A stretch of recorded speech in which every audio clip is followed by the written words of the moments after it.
ഏതൊക്കെ രാജ്യങ്ങളിലാണ് ഈ free of cost education possible ആയിട്ടുള്ളതെന്ന് നമുക്കൊന്ന് നോക്കാം. ഇതിൽ എല്ലാവർക്കും അറിയാവുന്ന പോലെ തന്നെ ജർമ്മനിയാണ് ഫസ്റ്റ്. കാരണം completely free of cost education ആണ്. ജർമ്മൻ സിസ്റ്റം വെച്ചിട്ട് തന്നെ എഡ്യൂക്കേഷൻ എന്ന് പറയുന്നത് ഒരാളുടെ ഫണ്ടമെന്റൽ റൈറ്റ്സ് ആണ്.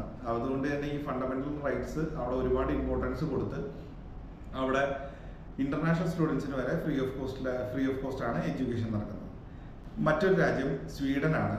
അതുപോലെ തന്നെ നോർവേ, അതുപോലെ ഡെൻമാർക്ക്, സ്പെയിൻ, ഇവിടെയെല്ലാം പബ്ലിക് യൂണിവേഴ്സിറ്റീസിൽ നിങ്ങൾക്ക് എഡ്യൂക്കേഷൻ ഫ്രീ ആയിരിക്കും. അത് പക്ഷേ നിങ്ങളുടെ മാർക്ക് ക്രൈറ്റീരിയ ഉണ്ട്, ലാംഗ്വേജ് ക്രൈറ്റീരിയ ഉണ്ട്, അതുപോലെ തന്നെ പല എൻട്രി ക്രൈറ്റീരിയാസും ഇന്റർവ്യൂസും ഉണ്ട് ഇതിനെല്ലാം.